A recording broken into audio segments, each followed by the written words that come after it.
I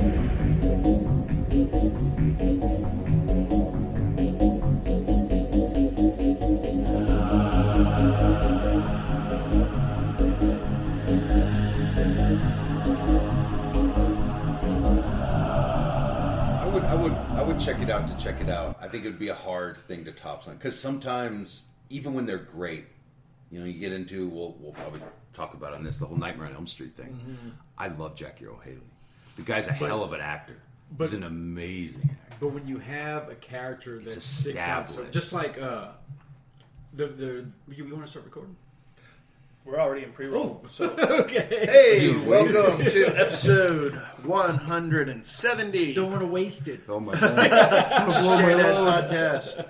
It is the 10th of February, 2021, and we are talking about horror remakes. Do we have like 2 hours? I've got a lot of. I got a lot of ammo. And the ugly. We have as long as we need. Dude, don't get me started. So that we won't take up too much of your time in the pre-roll. First, the old business. It is old business, and on this date in 1906, the world welcomed in a Mr. Creighton Tull, also known as Lon Chaney Sr. Nice. The man. Aww. Pretty much, I mean... Name a monster, yeah. If there is greatness in the horror genre, he's right up there at the top. Oh, yeah. Beautiful, beautiful, beautiful talent. 1929, composer Jerry Goldsmith. He's known for like Alien, Twilight Zone. He did a lot of stuff. He gets confused sometimes with John Williams, and occasionally, strangely enough, with Danny Elfman. Huh? But, what a weird thing. He's so distinctive, though. Yeah. You know? What a weird thing. Yeah, it was. I can't remember exactly what movie it was, but it sounds like a Danny Elfman soundtrack, but then it turned out to be Jerry Goldsmith. It's odd. But anyway, so 1967, Laura Dern. She's known for more than what's her name in Star Wars that flew the... Dude, that's how much people don't give a shit. Nobody even knows. Admiral person. Yeah.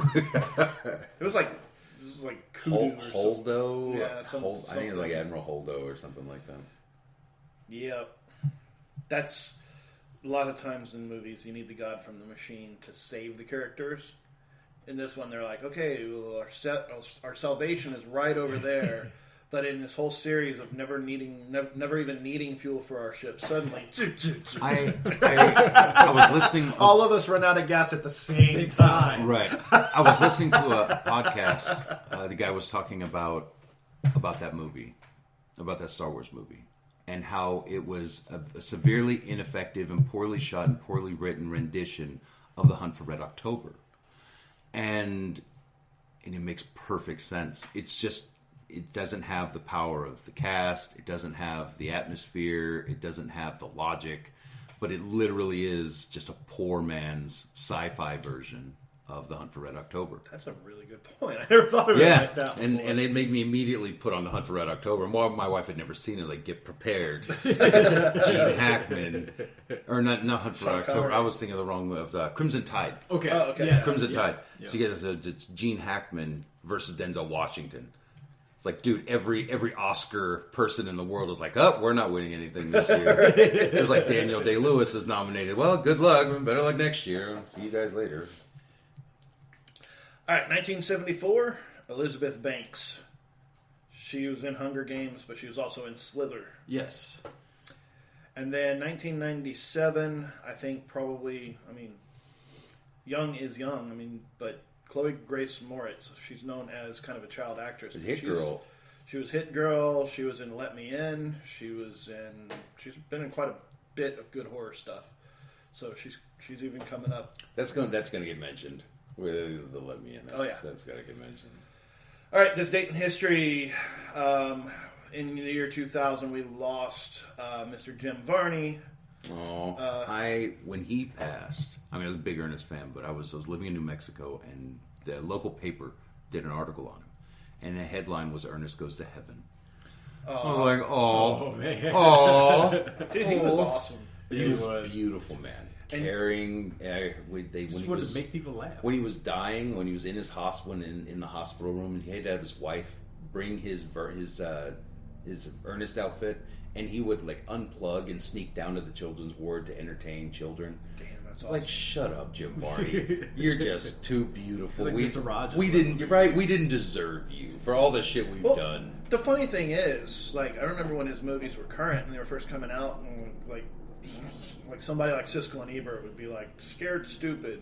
Right. Like, this is a stupid movie. You're like, it's in the title. Yeah, it's like, supposed to be. Dude, the bad guy is him with his own hand on top of his head. You need to calm down here, But the buddy. reality is, it's a funny ass movie, especially for kids.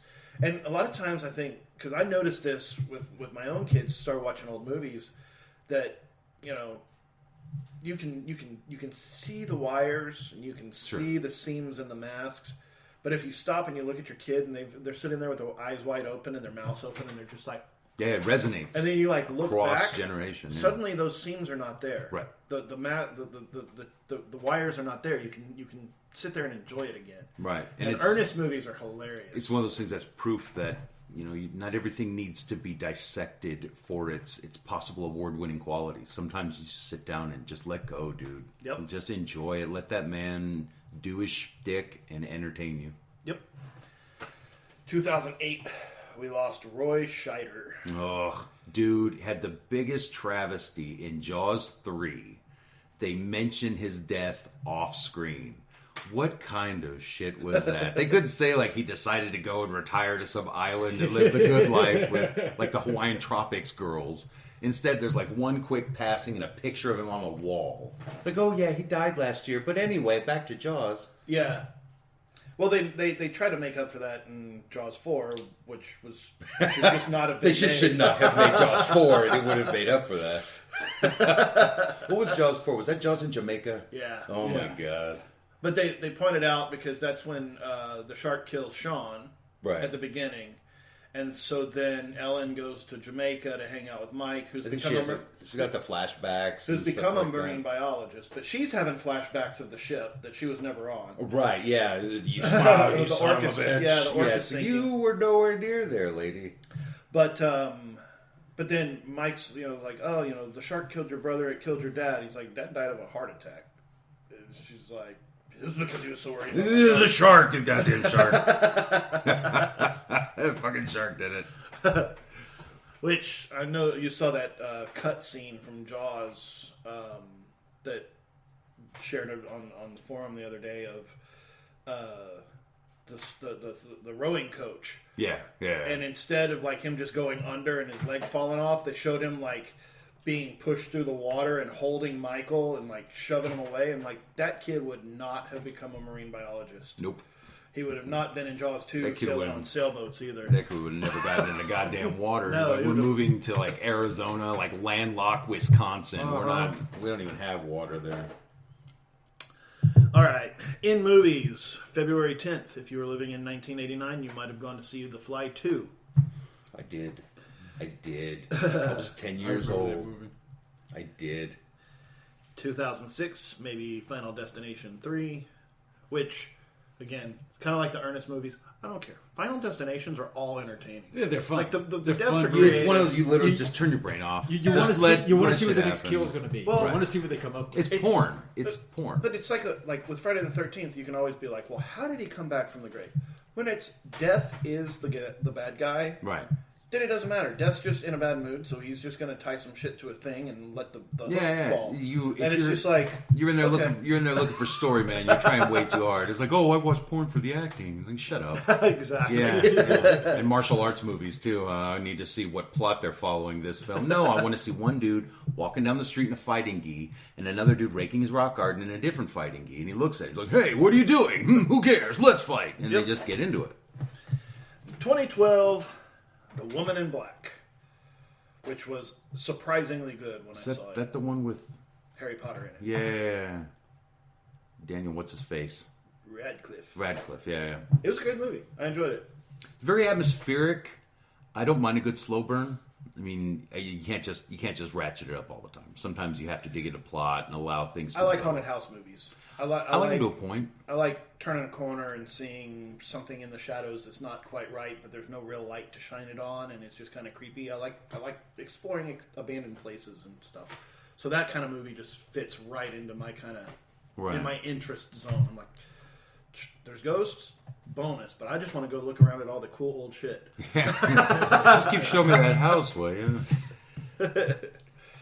So you probably love The Haunting, which was just 90, but they don't even really show you anything. It's just things knocking and something maybe moves in the background, and they look. The whole movie's literally this chick just walking around looking at shit, and the camera randomly just zooms in on her face.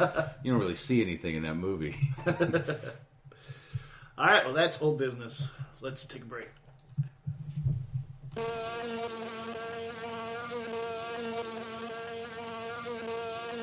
Will everyone in the theater hold on firmly to his seat, please?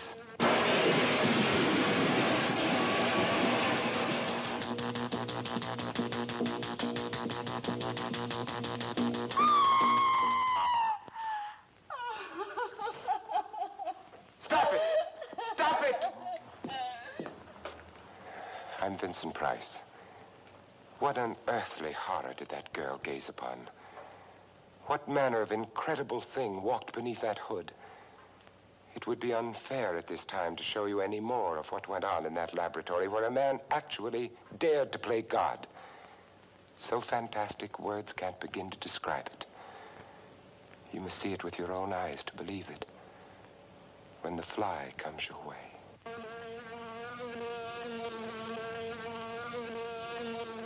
It isn't like any other fly I've ever seen. No! No! Please let me look at the fly. I've killed Andre. Please help me. Call the police and... The charge can only be murder. There were no mistresses. I had no lovers. Why did you kill him? God, don't let it get out. Inspector, it's in the garden. Come quickly.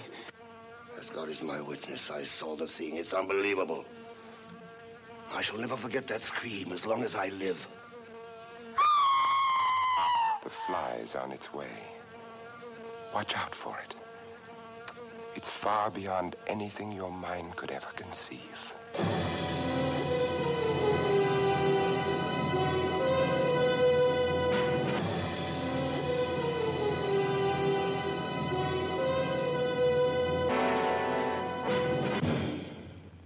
All right, moving along.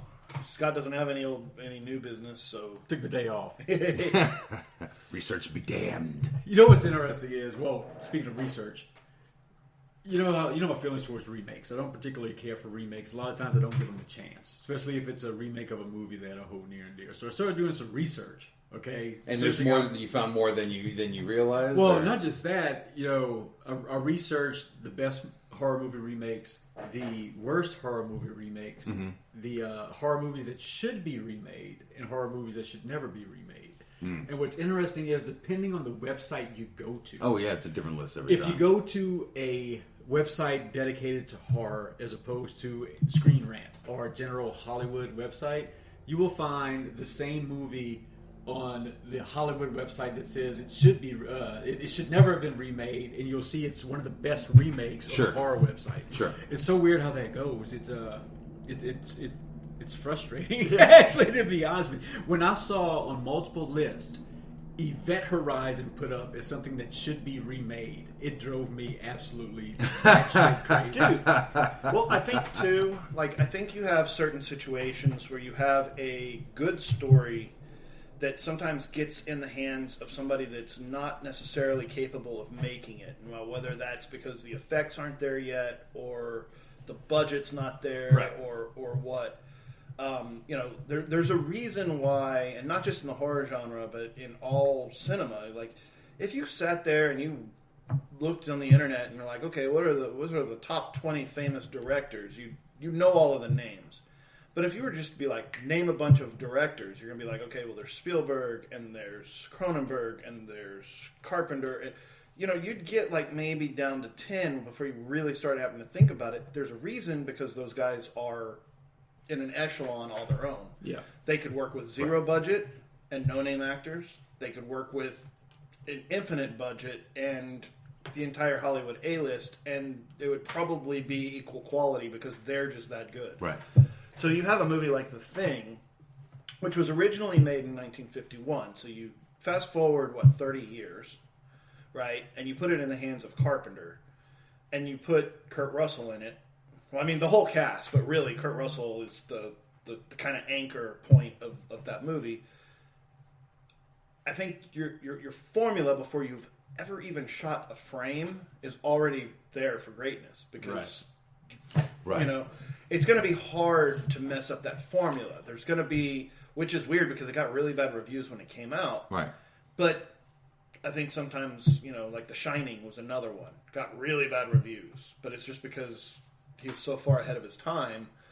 Like, it didn't really... I think people would not realized how scared they were until like 5 years later, and then they're like, "Oh shit!" Right. The thing brings up a really good point. I mean, it's for me, it is probably top 3. Yes, remake of all time. Most of us, yeah. At what point do you quantify it as a remake? Because if you watch The Thing from Outer Space, there's very little correlation. Well, that's the other thing is, some remakes are so good, you forget about the original. The Thing is one of those. But the thing is, did you watch it? Did you watch The Thing from Outer Space? I haven't seen The Thing from Outer Space. It has nothing to The do Fly. with what Carpenter did. The Fly has. So at what point, like Texas Chainsaw Massacre, 90% of those movies are a remake. It is an original telling, an original story of a different family. The only correlation is somewhat redneck and Leatherface. Mm-hmm. But they're all different. Very few of them are actual sequels, even though you throw a number at the end of them. They are remakes, but they're almost nothing like the film before, like The Fly, like The Thing.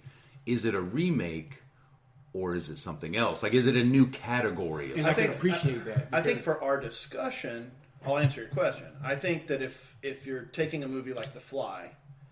Okay, let's assume that the Vincent Price Fly never existed and it was an original concept. Right.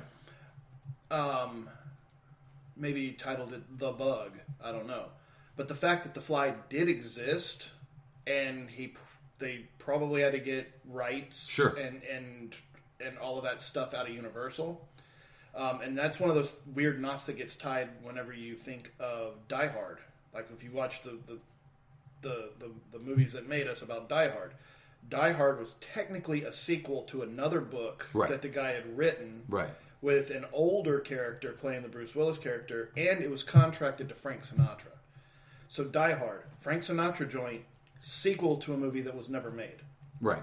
Right. So, but The Fly was a remake of the 50s version of The Fly. So when you and so even when they didn't necessarily follow the original source material or remake it frame by frame, it's still a remake. Right. And a lot of times I prefer a remake, and I've got some unpopular opinions on this, but if it's a remake of a movie where the new director and new writer makes it their own vision.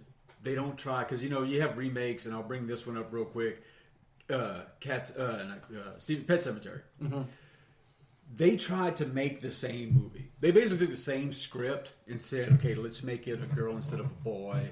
Let's do this. But it's the same movie. When I heard that, Fred Gwynne in that first movie and in his role and his character, that accent. I love John Lithgow, but there's no way he would have brought that same Oh, magic. No, the whole sometimes dead is bad. But when I look at a remake, and this is a very unpopular opinion, but Rob Zombie's Halloween, he made a new movie. He did the Rob Zombie thing where he made Michael Myers an empathetic character. Someone that you felt sorry for initially because you got to know him as a child. You saw the shit that he went through. Right. I can appreciate. Is it the best movie? No, but I like it. I enjoy it. Because he made it his own movie instead of trying to make the exact same movie that Carpenter did. It's just right. So it's kind of a deadly ground to cross because at some point you want originality, but then you stop and go, but you left out all the good shit. But you don't want sacrilege. So you have to find that medium, and you end up with. Dude, sometimes it just goes. You end up with child's play. Well, and I think too that's when we say there's remakes and reboots in the last 10, 15 years, remakes and reboots has kind of just become the order of the day. And even if they don't ever end up making it, websites will report that they're going to try to remake some, like they're going to remake Schindler's List just to get people on Twitter. Right. Oh, Back to the Future, possibly being talked about. But whenever it really comes down to it, I mean, it's like you say, Pet Sematary, and then they did It, and it's like there was those of us who thought that the Tim Curry version of It was just fine. Because if you read the book of It and you realize how much material is there, you can't put it in a movie. No. You really can't put it in 2 movies. Well, like 80% of that book, though, is the history of daring. Well, and that's true, but there's still a lot of content that was shaved off. There was a lot of content in the 2 movies that was left out of... and even when, like, for example, if you remember, the library... it wasn't the library. It was the Chinese restaurant scene in the miniseries, and there were nods to material that are in the book. Right. So, like, there's this whole chapter where Mike, I think it's Mike, gets chased by this giant bird in his dreams, and it's Pennywise. It's It. Right. Messing with his nightmares, but he is terrified of birds. Right. And in the Chinese restaurant scene, the thing that's in his soup is a bird. Right. And so, like, if you've read the book, you see that, you're like, oh, like, that's kind of like almost showing that whole chapter without needing to film it by just putting that little bird in that bowl. Right. And it went around the table, and they all saw what they were fearing. And if you read the book, you knew it was like a little nudge, a little Easter egg, right? They didn't even have that scene in the remake. In the remake. And so, like... Or the sewer orgy. God, why couldn't we get the sewer orgy? The sewer orgy, that was a big deal. We need to bond. Let's have sex. Right? So he doesn't always hit it out of the park. Do you ever read it going, well, this is going somewhere different. Here we go. So we play the sexy music. It's time to get it on. But, like, it's like... And I guess, I mean, we can... I don't know if you have a list that you want to start with, but I was going to say, like, I think... We just round table it if you want. I think a dead level, like, easy place to start would be the Friday the 13th remake. Because it's actually somewhat polarizing. I like it. The thing was, I liked it. I will put it in a list of the Friday the 13th movies. It has its place above Part 8 and Part 9. Right. Right. Even maybe Part 7. But the thing about it was, the things that people criticize it for are all the things that I liked about it. In other words, like him moving fast, the traps, how he can get from one like place that. to another. They gave it a value. They made it something other than, like, in Part 8, where he's randomly, the chick's in the ballroom, and she's looking at Jason, and then she turns around and Jason's right there. Yeah. And then she turns to the right and he's there. And at one point, and I don't know if they did it on purpose, but Jason even stops and looks to where he was when she looked the first time. Like, he's realizing he's doing it now. Yeah. But they say, oh, it didn't break new ground. And for me, that's fine. Because when Friday the 13th began breaking new ground is exactly when I stopped being interested. I want to see a psychopath in a mask in the woods killing kids. Now, his little underground bunker that he had, like, it's like, okay, that's sort of like the same little cabin that he had in Part 2. It's just, he dug in. He's he's a feral child. Like, there's all kinds of things that you can pull out of that and be like, that was actually pretty creative. In survival mode. He's in survival mode. I like the bells, like the strings he set around the trap to know where people are. So you can find them. It gives it a reason to be. And it doesn't, like, dig into it and make it a long thing. You get a quick little ding, ding, ding. You're like, oh, that's how he knows you're at the another bus. thing was in 2009 that it was an incredibly violent slasher. Dude. The kills were rough. Hanging the chick in the sleeping bag above the fire. The dude comes running out, gets caught in the bear trap. Body falls in, and you see him come running across the field with the machete. It's like, I want that. That Jason fucking kill you. Yeah, he's not nice. And he's not sympathetic. And he drowned in the... He had a hard life. No, dude, he's mean. He got messed up as a kid, but I think there's a lot of roundtables on Friday where they talk about, like, because I started watching that documentary the other night, and they were like, all the actors were like, oh, he's sympathetic. I'm like, no, he's not.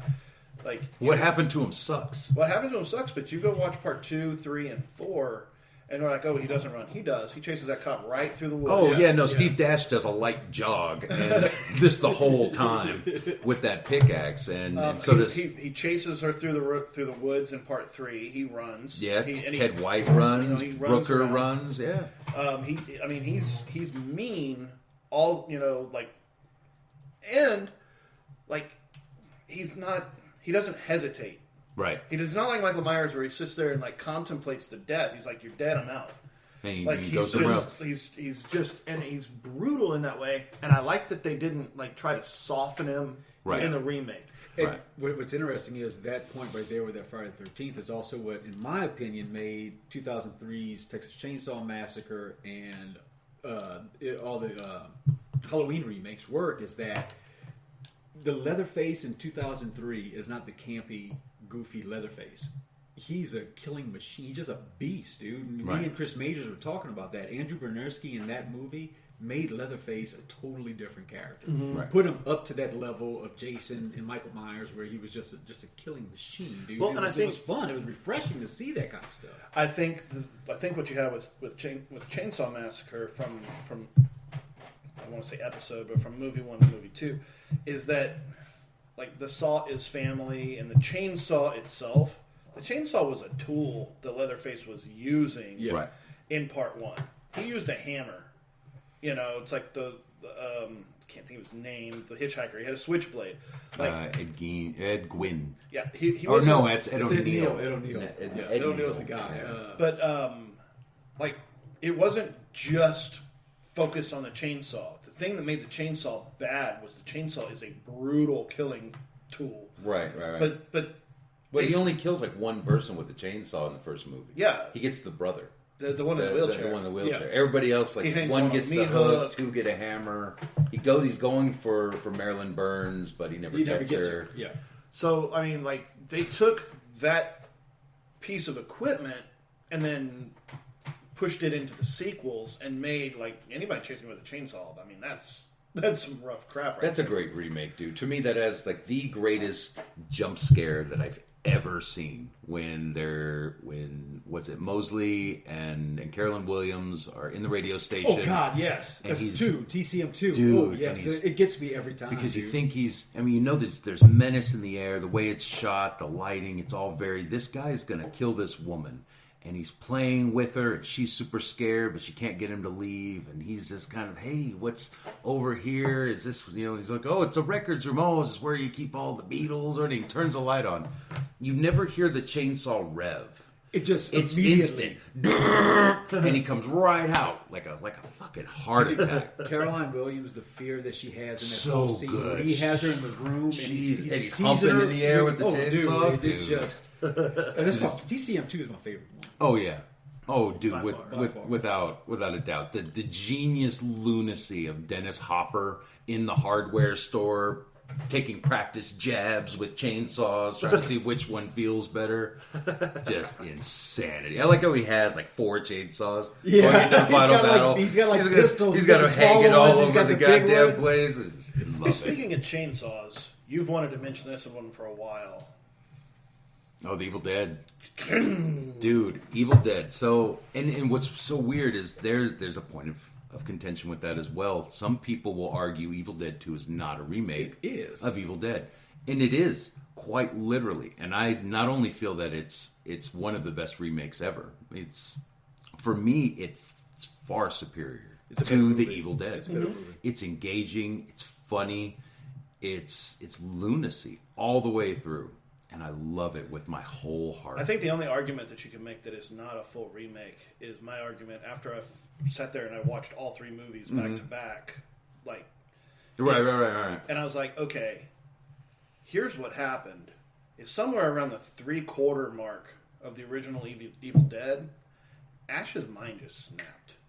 Right. And who wouldn't be? Right. And they do the same thing in Evil Dead 2. So just past half the film. However it is that Evil Dead ended and Evil Dead 2 began, and then you start crossing that 3/4 line to where they start syncing up, that's where Ash's mind has been this whole time. He's just remembering crap. And then he gets kicked into the past. And it's just like... And then I think he's just been insane since about 3/4 mark of Evil Dead. And then there's the lack of continuity between 2 and 3, which my mind shifted over the years when it came to that sequel. Because that's the first one I saw in a theater. I saw Army of Darkness, I don't know, 20, 30 times that summer because, you know, as a kid, matinees were cheap. And it was the best way to get out of the heat. You go to the theater.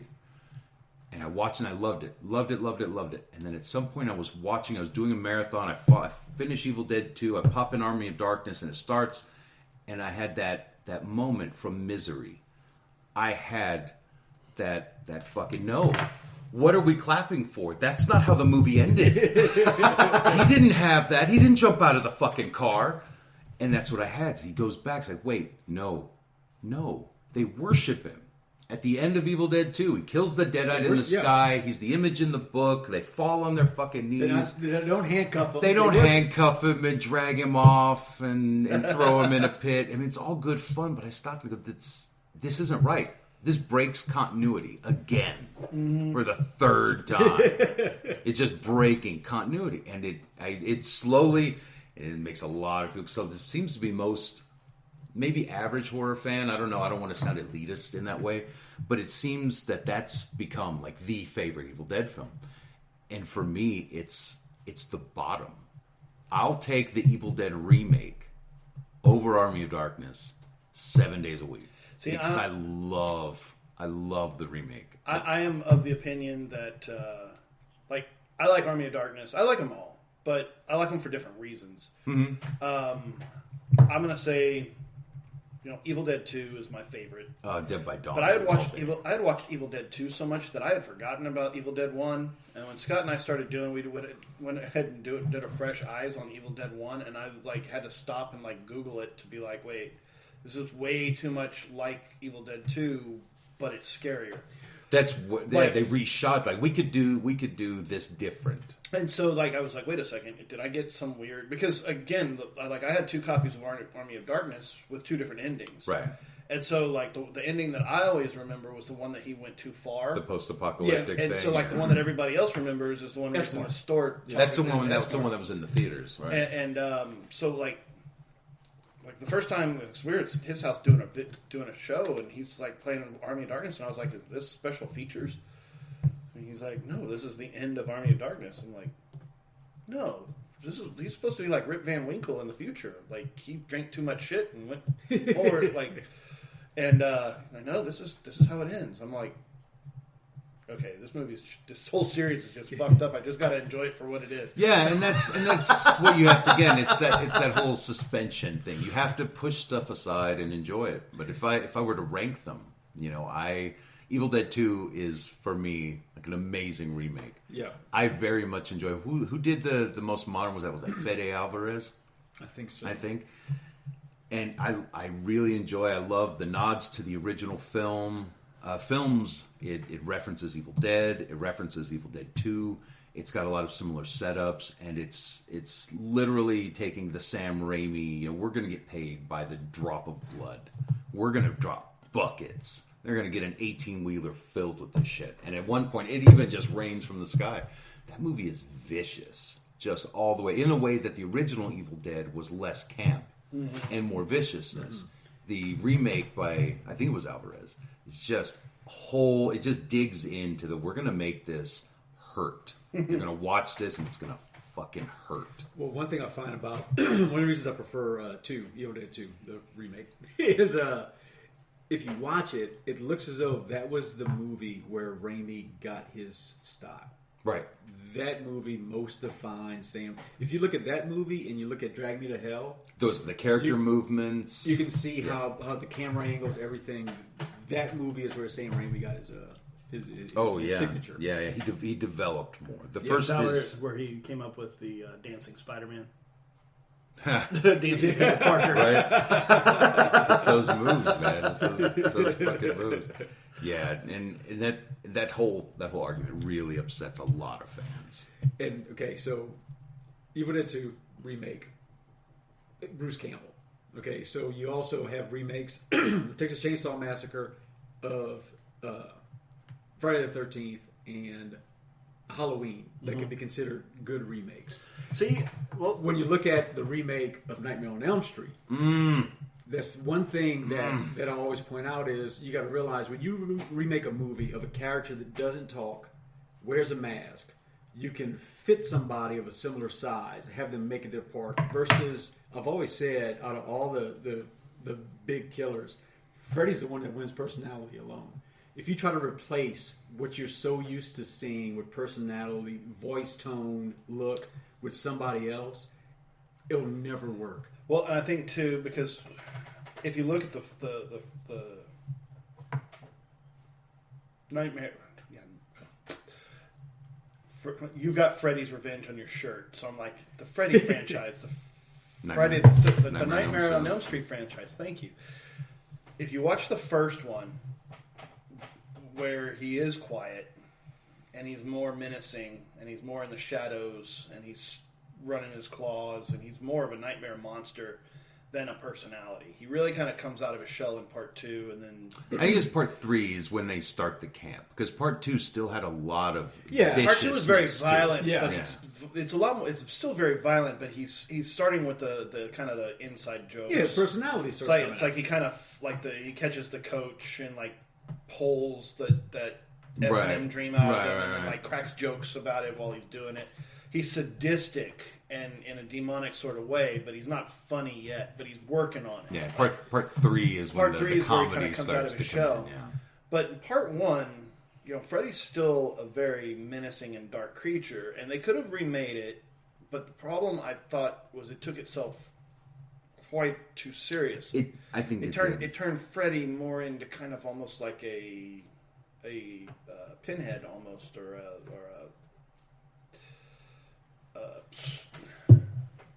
Pinhead. Pretty good. Yeah, you called and I came. I'm evil. I'm gonna fuck you up. You can't make me go away. Even though I have a lot of issues with the Nightmare on Elm Street movie. And what I dislike the most is that it had a really great actor in Jackie Earle Haley. He's awesome. He's great. It had some of the scenes were very well done independently. It had a lot of really good ideas. It had some very original ideas that I would have loved to have seen implemented in a Nightmare on Elm Street movie, like the implementation of the micronap. How your brain at some point due to lack of sleep will begin to take naps on its own just to survive.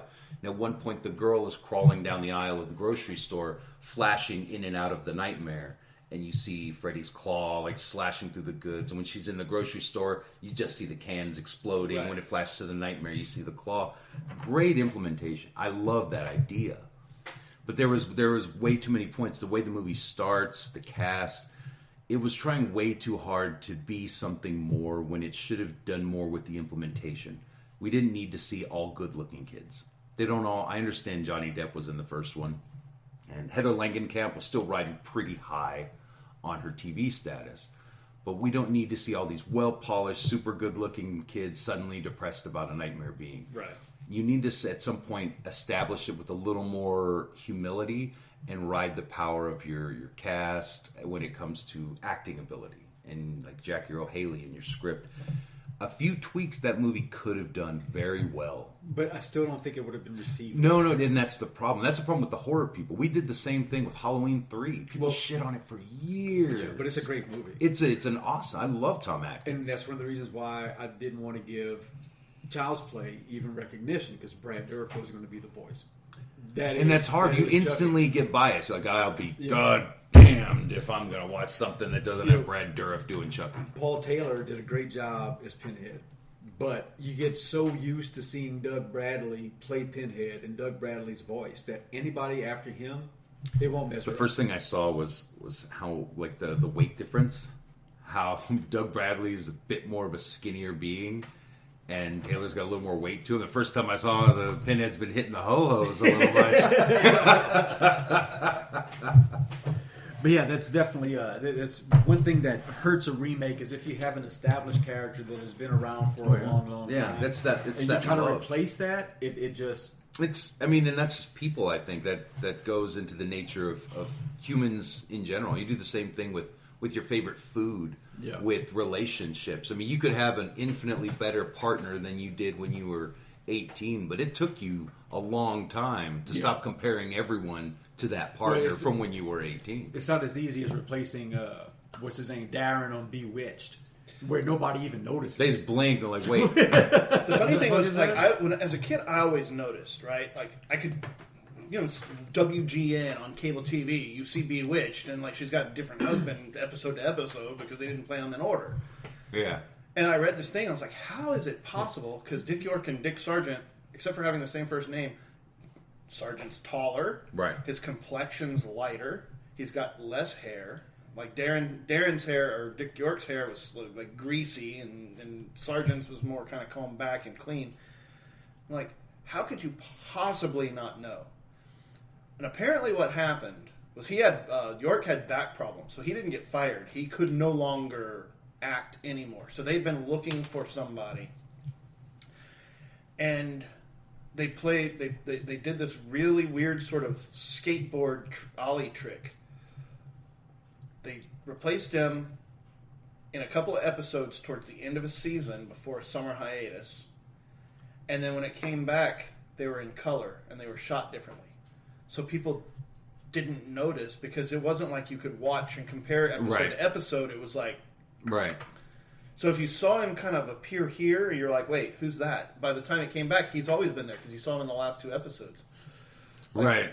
Right. It was like, but they planned that out to make sure that people didn't notice that he was different. Right. So... Yeah, it's hard when it comes to But you mentioned Halloween, right? And I'm not with you on that. I know. We talked about this Halloween before. 2, Zombies Halloween 2, I thought was better than Halloween 1. But the best part of Halloween was whenever he just made a shot-for-shot remake of the original, right?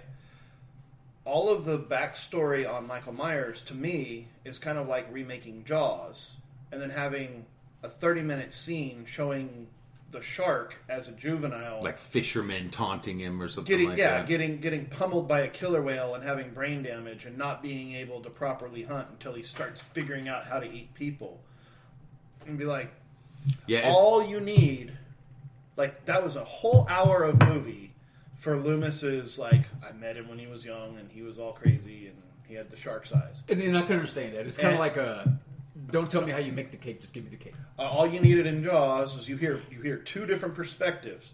You hear Hooper's explanation about like how dangerous and big this thing is, and then you hear Quint's discussion on the Indianapolis speech about how they just roll over dark and it's just an eating machine. You don't need more explanation than that. And the fact of the matter is, sharks, like people, sometimes go crazy. You don't need a whole lot. I did not like that where it's like, oh well, Plus, it never occurred to me to think that whenever Michael Myers was killing Judith in the opening scene, that was redneck.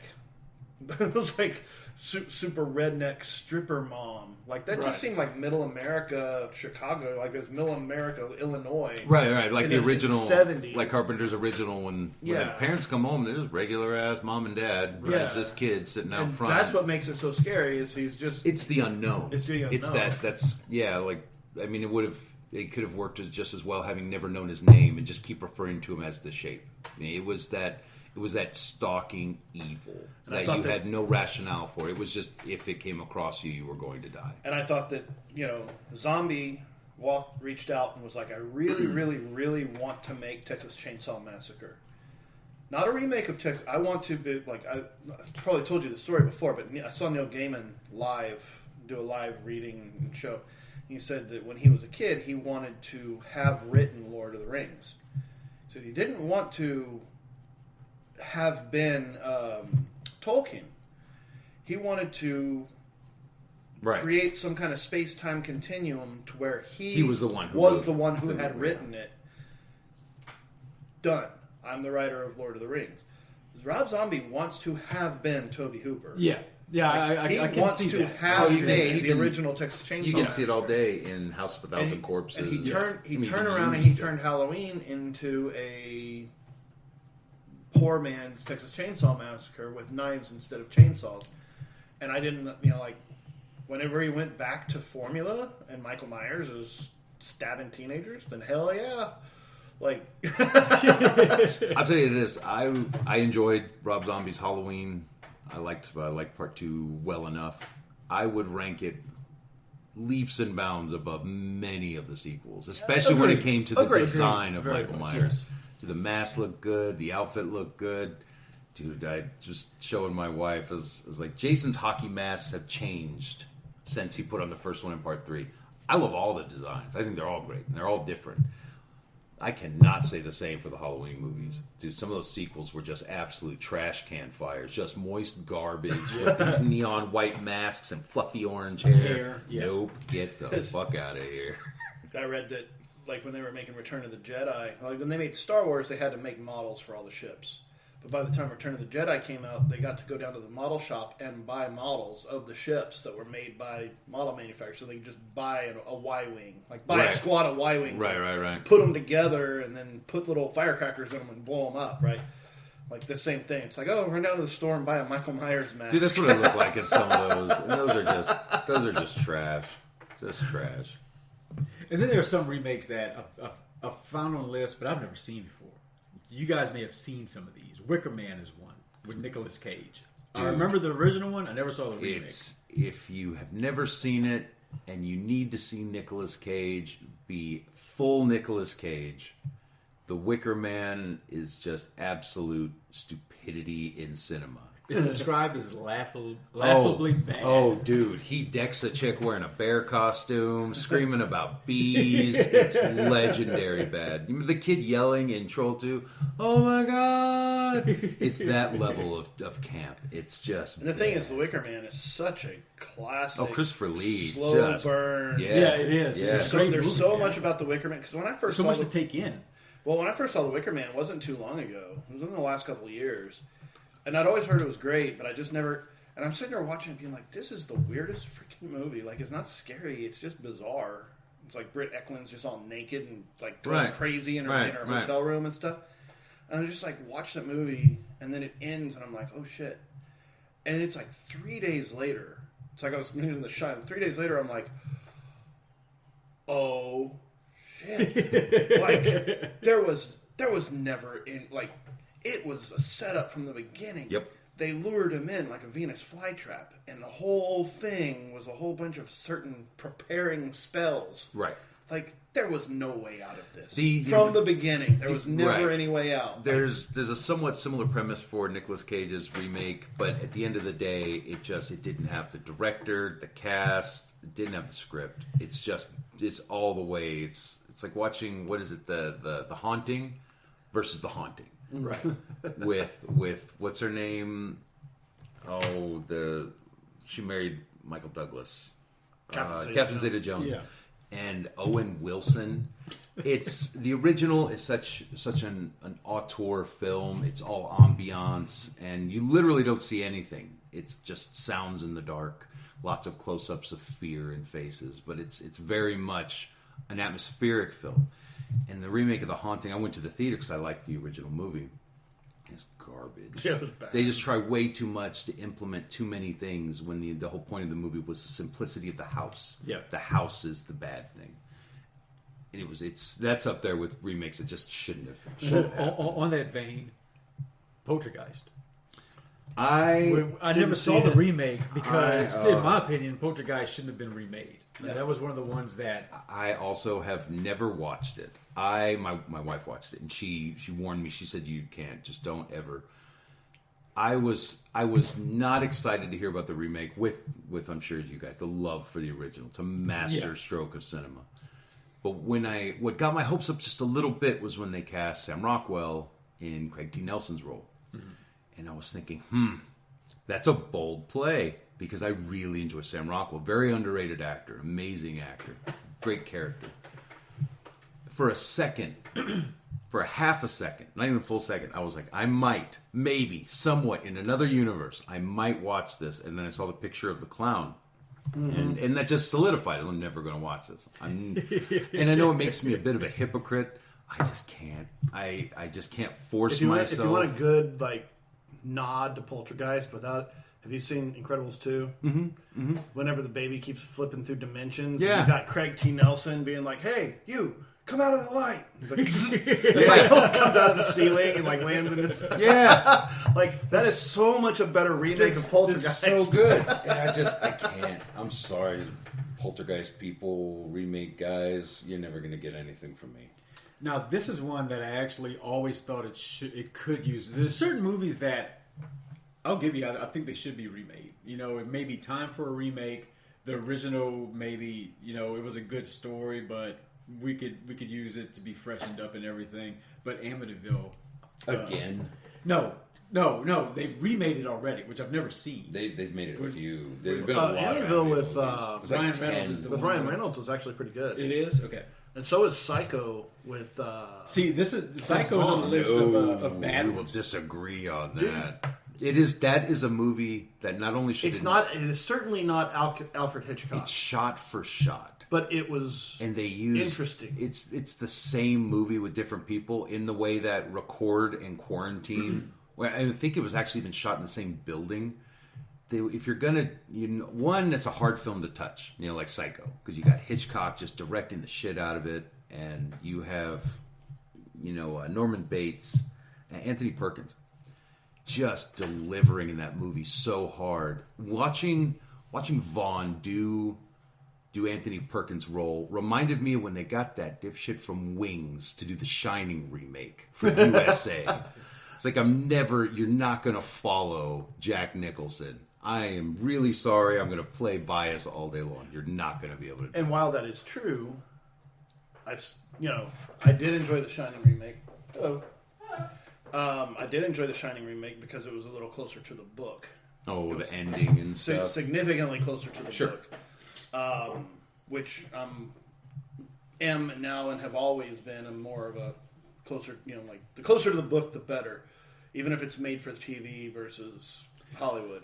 Like I still think the It miniseries is better than the remake movies. I don't know. But the thing with Psycho was I had seen Psycho, I liked Psycho, and I liked but Gus Van Sant took it on as a project to see if he could remake the movie shot for shot. And while it was not Alfred Hitchcock, it was still creepy and it was still Psycho. It was weird. So I enjoyed it for that.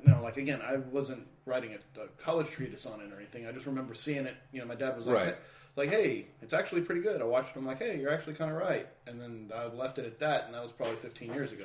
I think one of the things that for me really made it fail was they did their best, I think, to make Vince Vaughn's character look a little crazier. They kind of gave him a little more of the sallow look in the eyes and stuff. And Anthony Perkins, at no point do you find him imposing. Mm-hmm. He looks like some good-natured kid. Yeah. Maybe 22 years old, running the family business. Right. Innocent. Fairly naive. Yeah. You're not worried about that guy at all. And he comes in, and when he hits hard. And I think that's what made it that much more effective. They didn't try to make him look like he was out of his mind. He could just portray it with his visual style that much more efficiently. A couple of other remakes that, in my opinion, did pretty well that I enjoyed. One being Hills Have Eyes. Definitely a different film. It's a different film. It was freshened up, and they did a good job freshening it up. It's a lot funnier.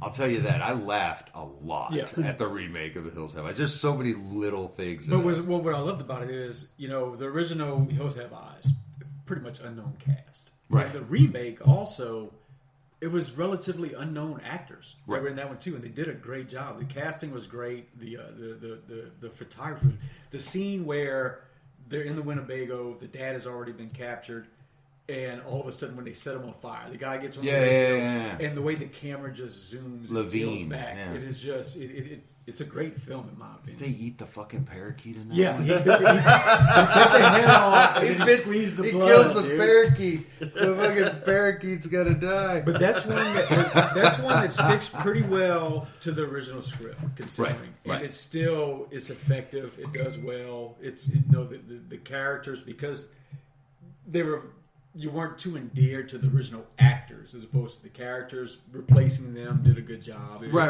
I liked it going a little more mutant redneck thing than just crazy hillbillies who happen to be in and around Arizona for some weird ass reason. But that's a good one, and also The Crazies. Have you ever seen the remake of The Crazies? Yeah, I've seen both. The remake's a good one. That was a good. Some movies can be freshened up, and they can make for a good remake. That was a very early Romero film. Yes, and that's one of those that not a lot, unless you were really big into digging into horror, not a lot of people sat down for The Crazies. Mm-hmm. So for a lot of people, didn't even know it was a remake. You know, it's one of those movies that unless you were like 2001 Maniacs, you know, if you didn't watch really old, obscure crap, you didn't know that they were remaking these movies. Right. It operated well. I mean, it had a very simple premise. It kind of went for the throat in a lot of angles, and I enjoyed it. I thought The Crazy was pretty good. Have you ever seen the remake? Okay. Dawn of the Dead is another remake. Dawn of the Dead's one of my favorite horror movies. The remake. I thought they did a great job. Dude, that opening sequence with the car from the get go, the little girl in the room, the getting Johnny out Cash, into the Johnny Cash title opening, dude, where they the title sequence, they just show like how the world starts to fall apart, and it's just like the man comes around, like Johnny Cash. Man Comes Around is such a great song. But just so you know, that is on their list of the worst horror movie remakes. Which is interesting. I don't give a shit. I know, I agree. That's what I'm saying. Some of this research that movie, it was fun. That was one of those movies that kept me awake at night because just like not even the zombies as much as the feeling of being trapped, because the longer they were there and the bigger the horde got around the mall. Now they've got the food courts, they've got all the different, like they've got supplies for a long time. They didn't have to leave, but eventually you're going to have to figure out to do something. How to do something, and the longer you stay, the bigger that ocean of menace gets. And I remember after watching that movie the first time, it was the first movie in a shit long time that actually gave me nightmares. Like I woke up cold sweat, being like, with that movie on my mind, being like, shit. But I also remember, like, for a long time afterwards, I'd go to bed and lay there and just think of, like, how to get out of that. Right. How can we, like, okay, let's put aside the idiot with the chainsaw. Let's forget about the guy in the gun store. Like, let's just you and me. How the hell are we going to get out of this? Like, are we going to make a tank out of the bus? What's going to keep the bus from rocking? Do we put stabilizers? Like, how do we build this thing?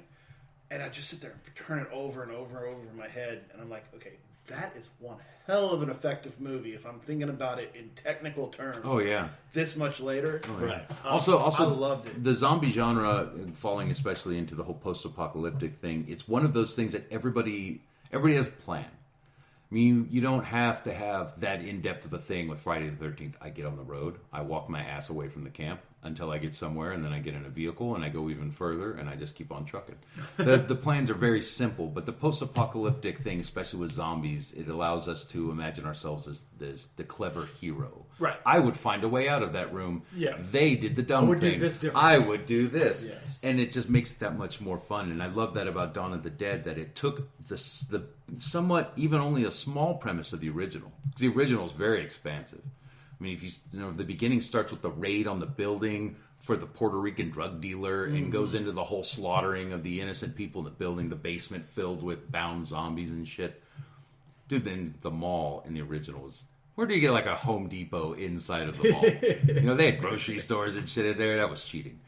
But they take a very small portion of it, and it's I think a good remake that it takes that one thing, the basic premise, and says, we're going to do something with this. We're going to have fun with it. I'm not going to, disrespect the original, but I'm going to put my own love into it. And I think that's what made it really effective. Right. Now, another remake that missed totally, which I've tried watching, but I just can't get into it, is Carrie. You can't. I watched it. You can't take away from the original Carrie what it is, and the fact that it has William Catt. In my opinion, you know my feelings about William Catt. You don't remake a William Catt movie. My thoughts going into Carrie is another thing with the casting. You know, in that, Vince Vaughn and Anthony Perkins were two completely different looks and acting styles. Putting Chloe Grace Moretz in a role where she has to play this Carrie White.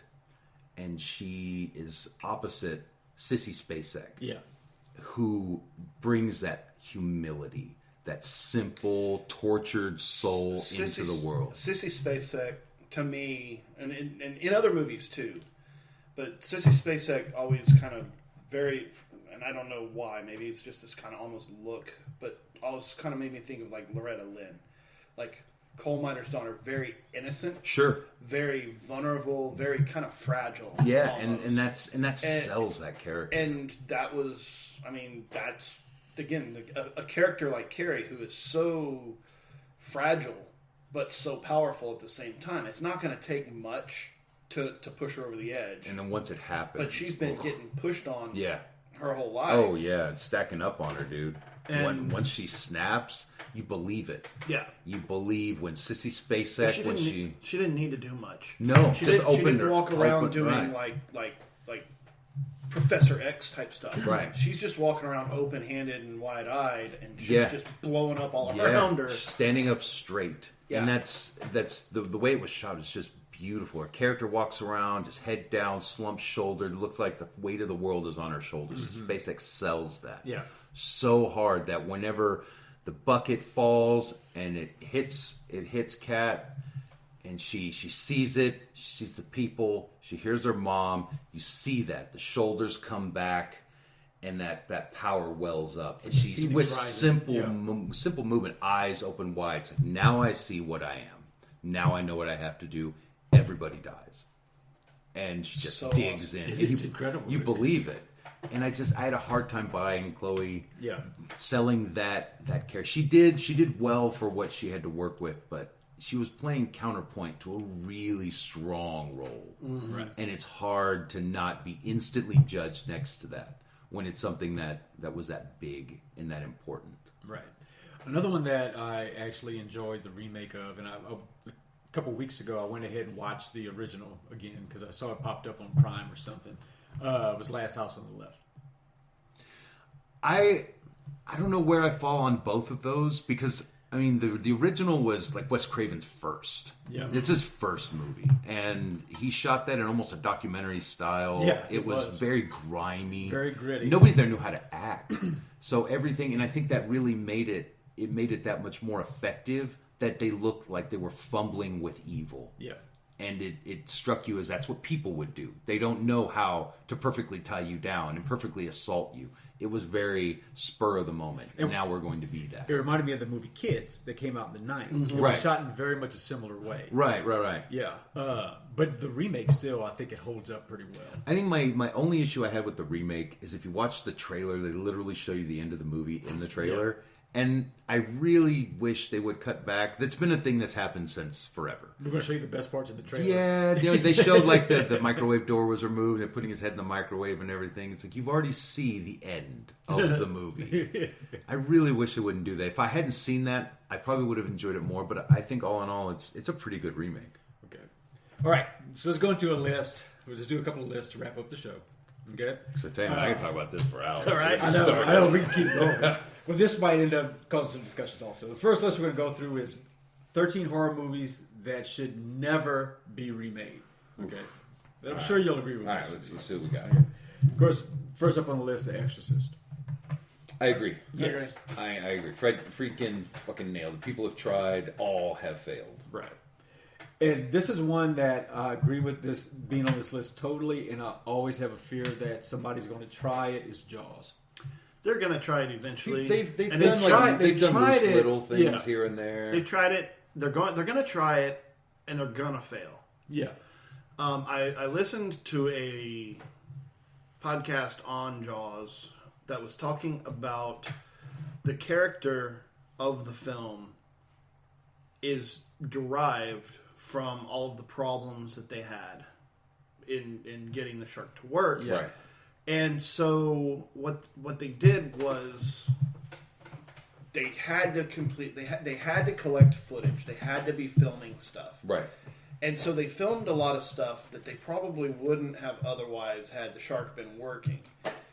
But by doing so, and by having conversations about the kids breaking the picket fence, and who is an islander and, right, and who's right, not, and like that, it gave Amity a very lived-in Right. It made it a character. So it made the characters real. It made the town real. The thing about Jaws is not the shark. I mean, yes, it's the shark, but it's the human reaction to the anomaly that's out there. Right. Because sharks exist in real life. Sharks exist in fictional world. Like, they all know what a shark is.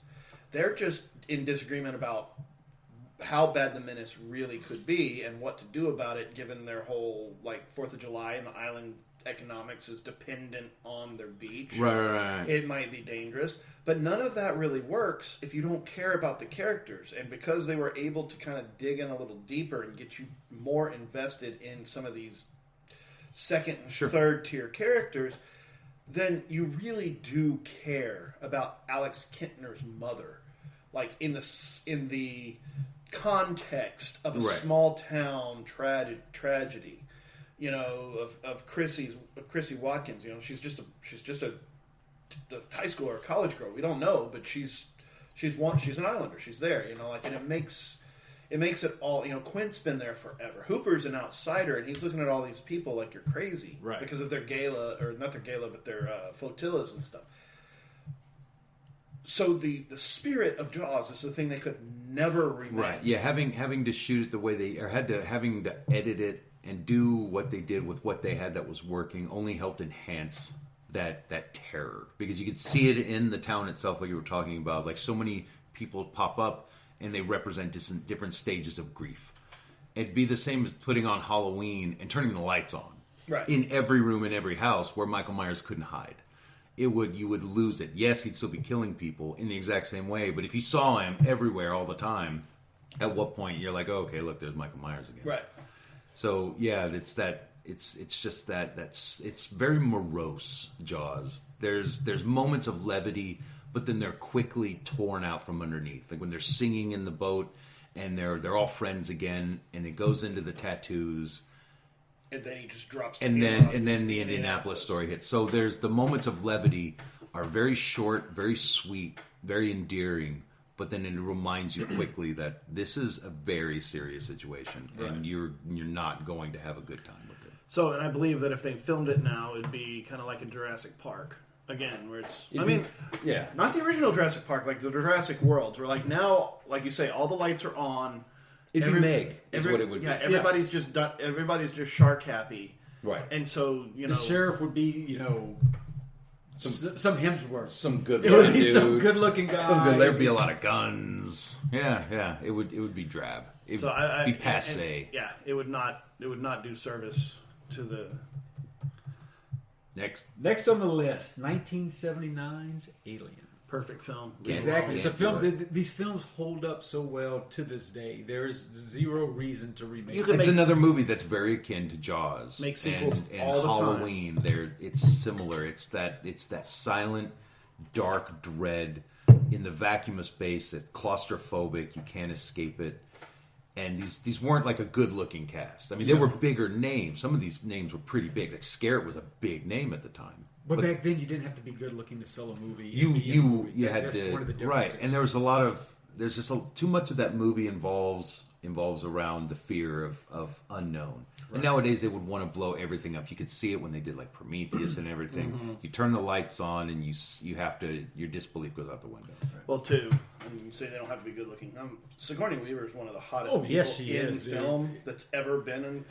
But she wasn't good looking in those movies. Like in Alien, that fucking hair. But no, she toned herself down, or like the makeup. Right.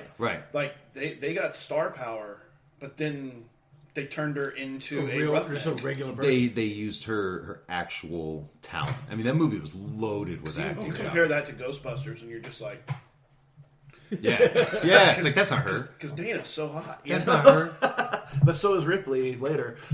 Alien's another movie. Make many other Alien movies. If you name it Alien, they're literally just trying to cash in on the brand. That's it. Screw those guys. Just making a movie about an alien.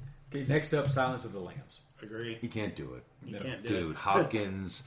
To follow the trifecta of Jodie Foster and Anthony Hopkins and Ted Levine would be just the absolute biggest crap on cinema. You couldn't do it. You'd bet against it. You'd have to bring in people like the likes that would never do a movie like that. But think about the fact that in Hannibal, where they took Jodie Foster out and replaced her with Julianne That Moore, bothered me so much. So And she's a good actress, but you're not Jodie Foster, right? Who's a beast. Well, love her work. The thing is, I think sometimes with original casting too, we were talking, with Anthony Perkins, you can't, or Roy Scheider, like there's certain characters that like you can't put a Hemsworth in. Like Jodie Foster, your biggest mistake in ever wanting to make a remake is putting Jodie Foster as a character, because she's just one of a kind. And she's going to be a hard act to follow. Sissy Spacek. Dude. Like you make a one and done movie because that actor is it's the Daffy Duck blowing himself up and being like, well, now I'm in heaven. What can I do? Right. Like I can't follow that act. It's a difficult. I understand. Like it takes a tremendous amount of narcissism to be like a leading person, to be an actor that's like, I can take control of this movie. I can be front and center and do the job that really inspires people. At some point, humility again has to come into the equation and think, I'm not going to do this right. Mm-hmm. I can't follow Robert De Niro in that role. Right. I can't follow Jodie Foster in this part, because people are going to look at it and they're going to shit on me. I don't care how many Oscars I've been nominated for. You want me to play up Meryl Streep? Right. You want me to do Daniel Day-Lewis or Gary Oldman? It's not going to happen, bro. Sorry. I don't need Buddy that bad. And interesting, the 30th anniversary of Silence of the Lambs is coming up here pretty soon. And this next movie, the 40th anniversary of is this year. And this is a movie that I can honestly see them wanting to remake this movie, and I would fight it tooth and nail if they were to try. But An American Werewolf in London. Do not touch it. Just like Jaws, there are too many intangibles that make that movie what it is. Just make a werewolf movie, dude. Yes. Go make a werewolf movie. There's too many things that are not quantifiable that make. I think the thing about American Werewolf, Rick Baker fucking hurt that movie, dude. There's so much.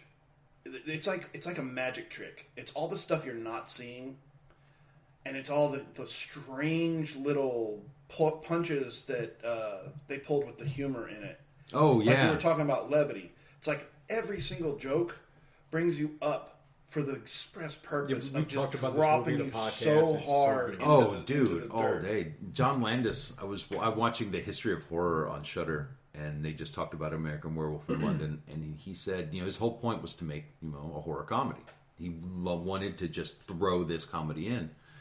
And when he was talking to Rick Baker, and he says, well, I want to do the werewolf transformation. He goes, well, what do you want to see? He says, I want it to hurt. Mm-hmm. I want it to look painful. I don't want this to be some quick little thing. I need it to... You wanted to see the whole thing. I want to hear the bones break. I want to see the skin stretch. I want it to look... And the lights have to be on the whole time. I want to see it. And that's what he wanted to make it real as you could for a werewolf. So we're going to take out all of the romance in the transformation, and we're going to make it into an experience you would never want to have in a million years. And just so you guys know, Landis' son has floated the idea of remaking this movie. I've heard about that. That came up like last year, 2 years ago or something. He was writing a script or something, a treatment for a possible remake of American Werewolf in London. Yeah, I mean that's another one of those. It's just pure gold. I mean, it can't make another movie. Just make a scary movie. Make a werewolf movie, dude. You remake The Howling. I'll throw that on the list. Remake the crap out of it. I don't mind a remake of The Howling. I like The Howling. I'll take a remake. So me and my daughter were talking the other day. She's all into anime right now and stuff, and she'll watch these animes and read these mangas where all of a sudden a character that she has endeared herself to, all this time has died, and she literally cries, because she gets so involved into the story and everything. And I said, I got a movie I want you to watch. So I made her sit down with me one day. She's homeschooling right now, so I made her sit down with me and we watched Misery. And she was just blown away with it. She was like, that movie hit so close to home because I can see that happening. I can see somebody getting... The way I feel about this character, I can see somebody that's mentally unstable getting to that point. That's another one that's pretty much You can't touch Yeah, that you can't movie. touch that one. No. That's another. You're following him, not just Khan, who's amazing, but following Kathy Bates in that role would be futile. Yeah, like you said, there's certain because Kathy Bates got her. Mm-hmm. She got her so because I remember it may have been Kathy Bates herself. They're like she's talking about the role, and she's talking about the character of Annie, and she's like, well, you have to understand, she's like, that she's so crazy, like she doesn't realize she's crazy, but she's so crazy that she can't cuss, but she can kill. Yeah. Right. Like saying a bad word, like just really, really bothers her, but she can kill. She can kill somebody, she can and kill it's okay. children. Yeah. But she can't curse. Yeah. And she's like, so how do you get into that mindset? And like, because I read the book, I'm like, dude, I'm sure that's one of those little devices King just kind of snuck in there. But the fact that she was so prim and proper, and she had all of her little action figures, like her little figurines, and like so much order in her life. But Yeah. chaos was right there. Mm-hmm. And Kathy Bates. I love Kathy Bates, but I don't think she's ever nailed a character as thoroughly as that one. Hey, Wilkes, yeah. Now, this is a movie I've actually never seen, so you guys might be able to shed some light on this one. But Shaun of the Dead. Can't touch that one either. No, it's too original in its love for all things zombie. It pays homage to everything George Romero, and it's stupid. Yeah. And it's like saying that you're going to try to remake Spaceballs or Tucker and Dale. But Spaceballs like is right. Well, Tucker and Dale is its own separate story. Shaun of the Dead is a send up, kind of almost like a National Lampoon sort of send up on the genre. You've never seen Shaun of the Dead? I've never seen Shaun of the You Dead. need to watch it. That's It's one good, that I dude. haven't seen. It's awesome. It's a fun But like I said, it's not exactly the same. But it's like trying to say you're going to remake Spaceballs. It's like, well, the thing about Spaceballs is that all of the things that it was lampooning were current to it as well. Right. And it, by itself, even being a Mel Brooks like genre torpedoing comedy, was a very well made action movie. Oh yeah. Like you care about the characters, you care about the story. It's not like Scary Movie where it's just like Wayans brothers like farting for no reason. It's like, and Shaun of the Dead, it's like, we're going to send up all zombie movies and throw it up here as something to be made fun of. Right. Inside of an actually legitimately scary horror movie. Yeah. That's also funny. Right. And then you care about the characters and the story. Like, there's too many. It hits way too many points. It'd be far too difficult to do.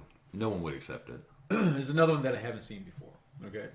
Which, just so you know, I'm going to be doing a thing in February where I'm doing 28 days, 28 movies, where I'm going to watch all these movies on my to-watch list. I'm going to take 28 of them to watch. Fucking things to watch. The Babadook. The Babadook. I love the Babadook. I love it so hard. They can remake it by making a completely different movie that has nothing to do with that dumbass movie. I think the Babadook is a really good examination of the absolute travesty, along with many other movies, many other horror films, that don't get the recognition they deserve in the hierarchy of film. Like, a lot of horror films get passed over for any sort of awards. Very few win Oscars, right? And a lot of them should, especially when you get into things like makeup and effects. Yeah. Some of these movies, how are these people not winning for makeup when they lose to the lady who did the makeup for Grease?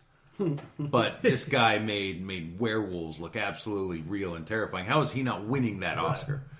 The lady, I forget her name, the lead from the Babadook, she really sells that. Jennifer Kent. Yes. No, that's the director. I'm sorry. She sells that descent into absolute disparity. Nobody dies in this movie. It's not even a hidden thing. I think there's like 2 drops of blood in the whole thing. What I loved about the Babadook is that, unlike most horror films, even today, especially back in the day, it doesn't patronize its audience. It's a ghost story, basically.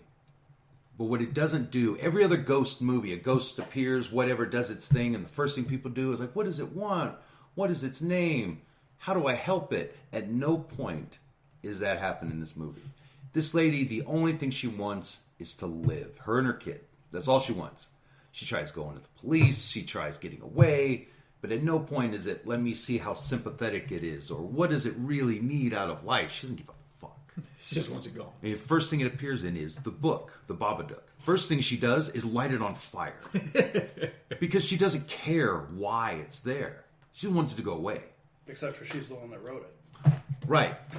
And that's the problem that I have. Is But we can't give it all away. We can't give it away. But, well, I did, actually. On Scarydad, there's a blog that's like, dude, I don't give a shit. This movie sucks, and here's why. But, and some people don't like it. But the thing about it was, it's like the problem that I had with the reason that it sucks, and this you'll know in the first 3 minutes of the movie.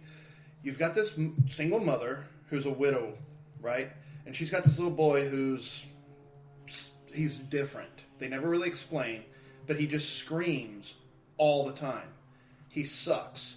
She sucks because he screams and she doesn't tell him to be quiet. Now, maybe she's told him to be quiet enough times that she doesn't care. But now, her own friends and family are like, you know what? You and your screaming-ass kid need to get the fuck out of my property and leave us alone. So she's sitting in her house with her screaming-ass kid.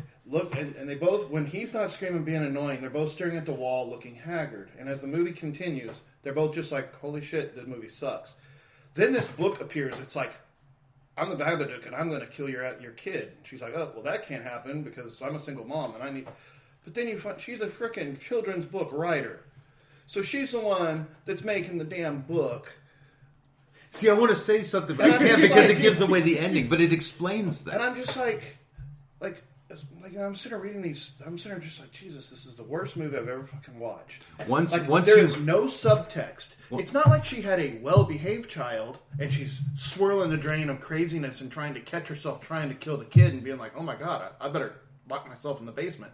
No. She's like, I'm drawing the nasty book. I'm burning the nasty book. And you're like, fucking, will this movie be over? I can't. Once you watch it, I'll let you know. And then we can talk because I want to talk because the ending wraps up all of it, like in a neat little bow. All right. Next up, this movie I'm not that endeared to. Honestly, I don't know why it's on this list, but The Descent, 2006. Don't touch it. It's a good movie, dude. That movie, it's a good claustrophobic film. Oh, it is very. It hits really hard when it needs to. It exposes so many things, and I love the complete nihilistic ending of it. Mm-hmm. I love that there's no happy ending. Yeah, and the point of the whole story is happiness is just completely ripped from this woman. Like every 20 minutes, she has something new taken from her. Mm-hmm. And in the end, she has so much taken that she's all of a human being, that she's succumbed to all of it, and now she's just going to live in this fucking hole while the fucking creatures are coming at her, and she's going to let it happen. Right. Now, this next movie, when I say the name of it, you guys will realize that this list definitely came from a horror movie website. Okay. Near Dark. Just make a vampire movie. Yeah. Yeah. And the thing about it is, I can totally see them trying because this movie isn't mainstream at all. There are tons of people that have no idea this movie. I can see him casting good-looking people in nice leather jackets, sexy and everything, and putting it in like New Orleans or something. Oh yeah, no, I see it, and I don't want it. It's such a good, hard-hitting film. It's grimy. Yeah. I was talking to my wife about vampire movies. Like, I like my vampires dirty and ugly and vicious. Yeah. Because in the original Dracula, he was stinky. Yeah, he had fetid breath. He smelled of the grave. Yeah. He was not a good-looking, wasn't happy. Tom Cruise and Brad Yeah. Pitt. Yeah. Now He could throw on glamours though. He was magical. Right, like Gary Oldman did in their Dracula. Well, even in the book, he goes on glamours, but they don't last very long. Right, it's something. It's fleeting. But at the end of the day, I want my vampires like Near Dark. The only downside I had to Near Dark, and I've learned to love it a little bit more, is the whole blood transfusion curing vampirism thing. Yeah, that part. That's a little stupid. And how sometimes they're in the sunlight and they don't light on fire. And I'm like, you know what? Fuck it. This movie's fun enough that I will give them those little beats. The only thing that, with Near Dark, that I don't like the cure idea. Like, right. It's a little like, wait, what the fuck did you just say? Because traditional vampires, it's like, okay, you know, I bite you, you're going to waste away and die, and then if you drink blood, then you can become a vampire. Otherwise, you're kind of a revenant. With Near Dark, it's like, oh, we got the transfusion. But she tells him in the very beginning, like once he realizes what she is, like, oh, I've just been killing people by the, you know, every night for decades. Right. So even if that transfusion works, right, like they're no longer vamped out, and dude, she is a humongous mass murderer. Oh like, yeah, she is not girlfriend material. Oh all. yeah. Yeah. And you had Bill and Lance just hamming it up. Dude, that movie's it's too much fun. Mm-hmm. Speaking of fun, this next one, dude, this is a movie that I slept on. Once again, took me a few years to get to and finally watch it. But Cabin in the Woods. I love it. It's such a fun movie. I don't know how you'd remake it because the reveal is the movie. I would love a prequel. That's the only thing I would love to see a prequel. Is if they do the one where they failed, where they talk about how ChemLab fucked it up a few years ago. I would watch that movie. Yeah, Cabin in the Woods was good, but that was the thing, is because of the nature of the story, the reveal, you can't put that genie back in. No, they would end up having to change it far too much, and at that point, just make your own self-aware horror movie and stop trying to capitalize on the name, the brand recognition. Right. Okay, moving on to the next list to go ahead and wrap it up. Okay, and we'll see if you guys might have something to add to this. But horror movies that could use a remake, that could effectively be remade. Okay. You might agree with some of these, you might not. The very first one, even though I am so endeared to this movie, I can absolutely see Blumhouse getting a hold of it and freshening it up and making it really good. Because this was a low-budget 80s movie, Basket Case. I could actually see that being remade. I can see that one being Get a good creature feature without having to have all the claymation. The claymation drove me so nuts. Just stop motion everywhere. This next one on the list, I can promise you guys are not going to agree with, because I don't fucking agree with it at all. But Return of the Living Dead. No. I think that it would be possible, but I think what they would have to bring is you'd have to find someone like Dan O'Bannon, who brought just an absolute punk, rule-breaking atmosphere to cinema. He destroyed so many tropes and rewrote the genre in ways that people don't even fully understand. Great soundtrack. It's just all the way through. It's fun beyond belief. And it's vicious. And it's effective. It's not like Basket Case where you could be like, hey, let's update claymation to some CGI and make a remake of The Blob that's effective. Return of the Living Dead is just good. I think one of the things that would make it too difficult to do in any kind of decent ways, they'd have to tone it down. Because that movie, it shreds limits. Yeah. There's a lot of violence in that movie that you couldn't PG-13 that. Mm-mm. And if you want to make money, like these guys who want to make money, they have to make it accessible to mass audience to bring back that kind of capital. And it's so incredibly violent. It's not even the gore. There's some gore, and there's some really good gore. But it's the viciousness, like the sawing of the neck.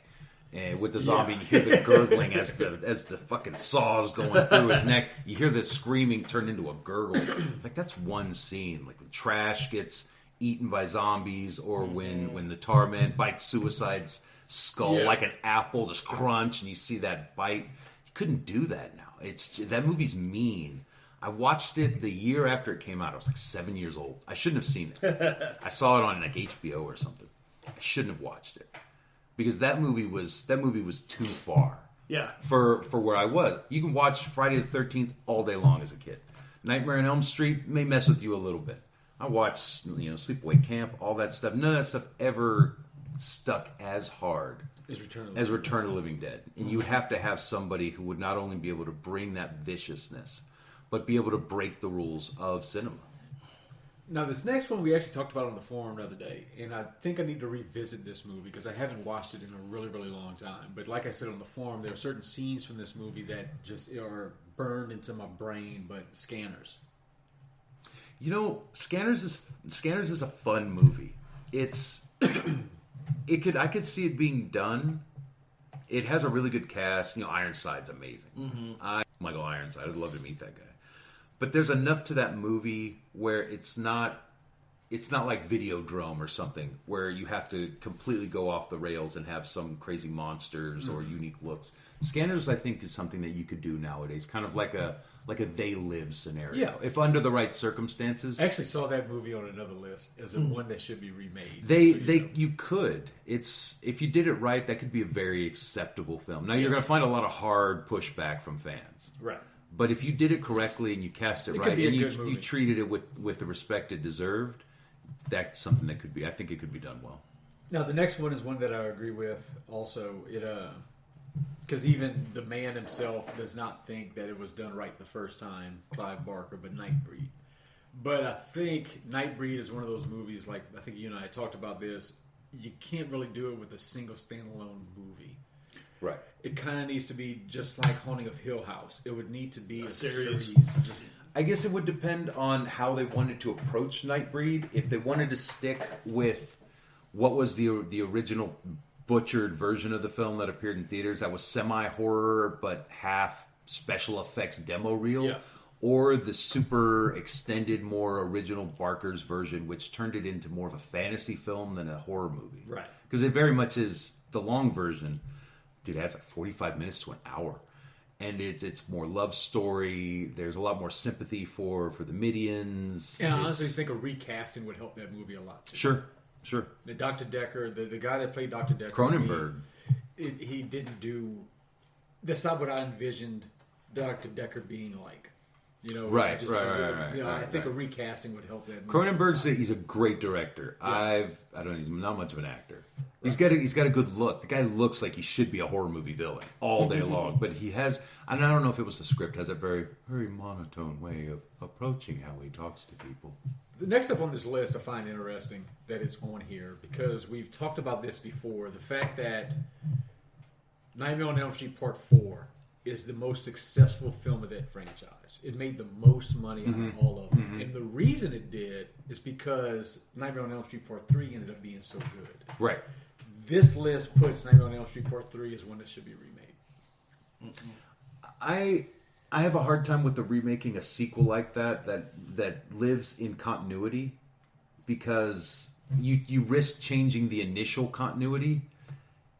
I mean, if you're not going to do a legit Nightmare on Elm Street, then how are you going to do a sequel with established characters? Right, and this is another one where... And I also think certain movies, and I think it's kind of been poking around the edges of my mind since we've been talking about this stuff, but the Dream Warriors, right? So you've got the Dokken soundtrack or whatever. You've got certain movies where they live in a time and place in history. And Dream Warriors is one of those, like in that mid 80s sort of satanic panic, hair metal, music video MTV generation. If you remade it, you'd strip a lot of that soul out of it for a modern audience, and probably you'd have to end up making a darker film, like they did with Part 1. Right. I think it'd be difficult to do. I don't think you'd have, and again, you wouldn't have the same continuity, and it wouldn't be going towards Part 4 and on in. Like I said, so not the hugest Dokken fan, but you're going to take that Dokken soundtrack and try to have like Slipknot rewrite it or something. Yeah, if they did, they would end up doing what like a lot of horror movies do. It's a pretty standard thing too. They always set them in the 80s. Or the early 90s. Yeah. And the main reason is because nowadays you could deal with all those problems way faster. Mm-hmm. I could literally just take a picture with my cell phone and show the police. Yeah. I could call Uber. My car won't start. I'll have a car here in 5 minutes. You can't do that in the 80s. It makes things are less accessible, so they default. Because cell phone would solve every problem with this movie. You're set in a modern time without cell phones. This movie's instantly less believable. Another one on this list I'm kind of torn on because I could see where it could be freshened up. Because, it was it was Clive Barker's first movie. It was the one out the gate, but Hellraiser. I can kind of see where people would make the argument it could be freshened up. But you fall along with the same trap where you don't have Doug Bradley anymore play that role. Right. Yeah, the recasting of the Cenobites, especially Pinhead, because it's such an iconic look. I mean, Butterball and the Chatterer and stuff. You can prosthetic them all day long. You don't need to call. They don't talk. Call Nicholas Vincent and stuff like that to come down and do these things. I think that from a story perspective, if you wanted to kind of slim it down and make it more vicious, it's possible with the whole love triangle thing with the uncle, with her husband's brother, and a lot of that movie isn't necessarily horror. Yeah, there's a lot of animosity, and the vast majority of that movie is about animosity. Whether it's the husband or the wife for the husband, the daughter for the stepmom, the wife for the brother, the Cenobites for the escape. Mm-hmm. It's all about wanting something that they shouldn't have. Right. And somebody else has it. Now I gotta have it. So I think there's a way that you could do that, but again, you'd have the problem with the horror aspect, the viciousness. Yeah. Because when that movie gets going with the horror, it gets going. It drips. Yeah. That movie is visceral. And just a couple of other two that I had that I thought could be added to the list. One, Attack of the Killer Tomatoes. I think that was a fun movie when I was a kid. You can just like they're redoing Toxic Avenger. That's one. That I think a movie like Killer Tomatoes should probably be remade every few years. Yeah, kind of like Rocky Horror. Little Shop of Horrors. I'm just joking. No, Little Shop of Horrors. Right, it gets remade all the day. Right. But no, Attack of the Killer Tomatoes is one of those gateway horror movies where it's not scary, so kids can like it, but it's got horror elements. Yeah, and I think it can be done better. Kind of draw you into it, and it's fun. I think that's exactly the reason it probably should be remade. I think there's the problem with modern horror, if there is a problem, is it lacks the fun. Yeah. The let's not everything needs to be too seriously. Yeah, that's why independent film is so good. Right. There can be seriousness in film, and I love a good serious horror movie. But sometimes what I want is it to go a little nuts. Show me some neon colors. Let's have some crazy shit going on. Let's fucking have fun with it. Let me smile and laugh. I don't have to try to scare me so much. Mm-hmm. And The Funhouse by Tobe Hooper. I think that's another one that could be remade. Maybe. I don't know. It's a great movie, but I love The Funhouse so bad. I do think it could be freshened up. I think it could. I think it would be interesting to find a way for them to do that trope if they tried to make it a modern film. Now, they could make it a period movie. Yeah. And, set it in like the 70s kind of thing. And that would be a little easier, but with today, the whole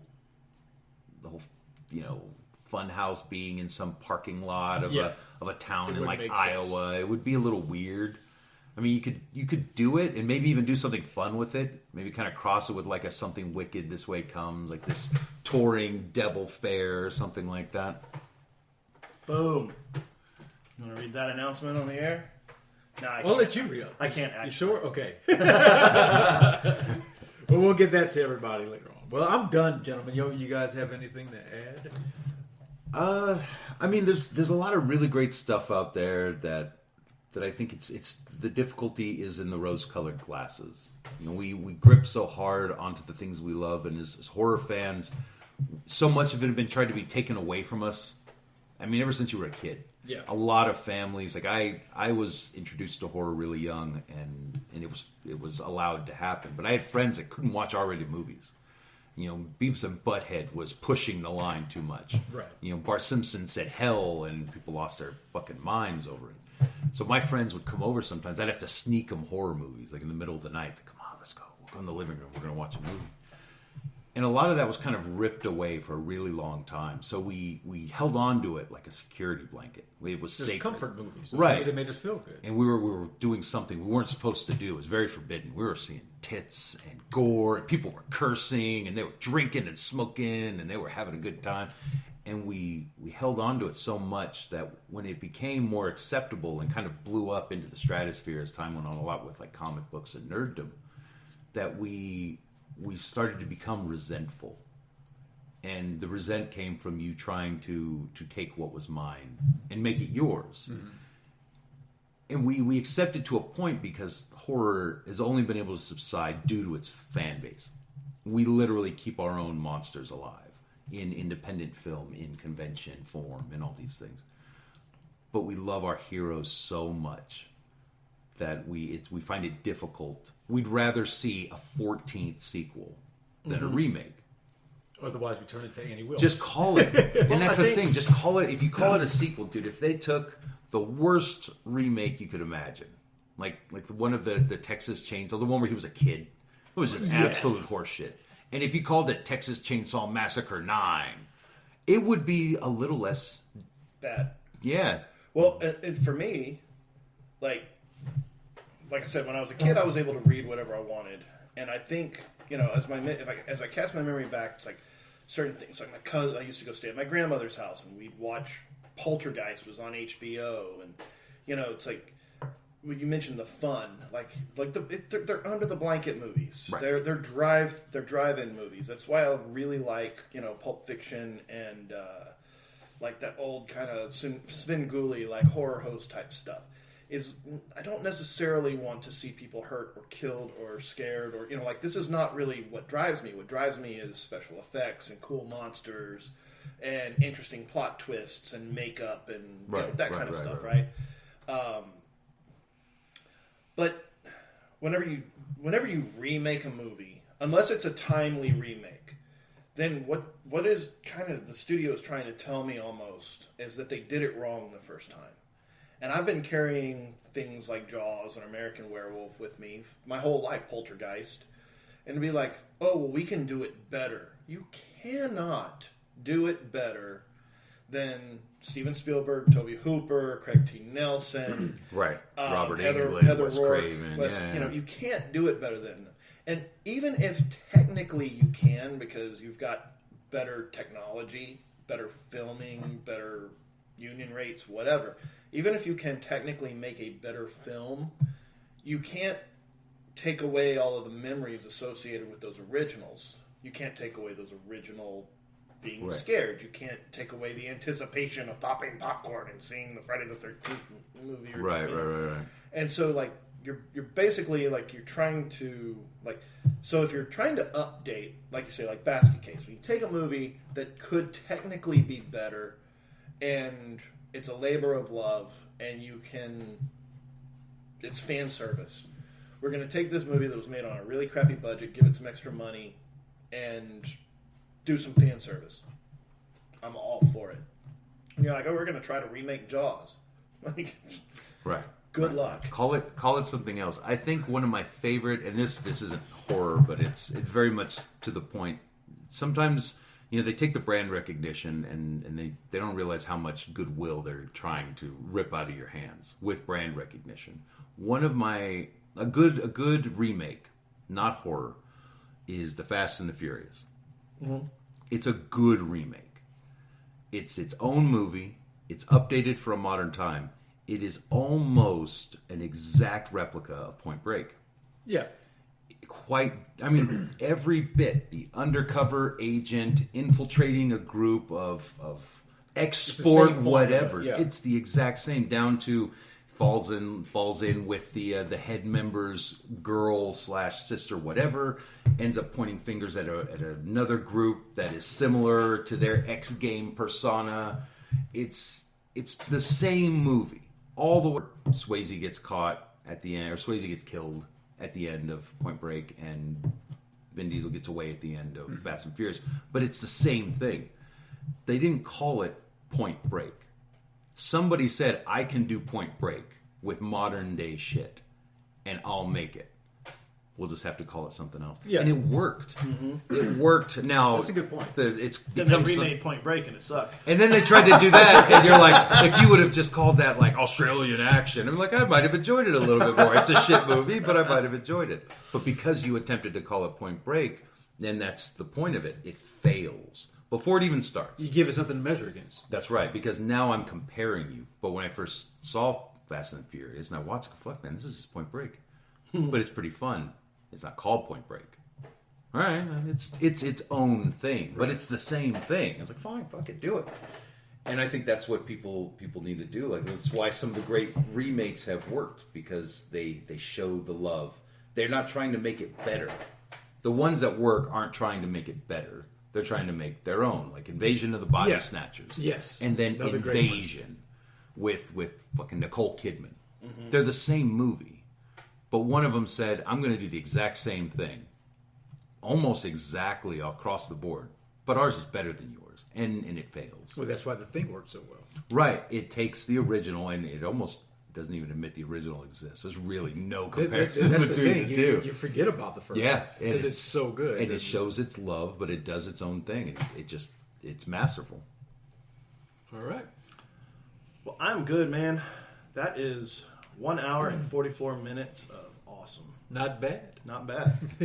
I had to trim it down a little bit. I know.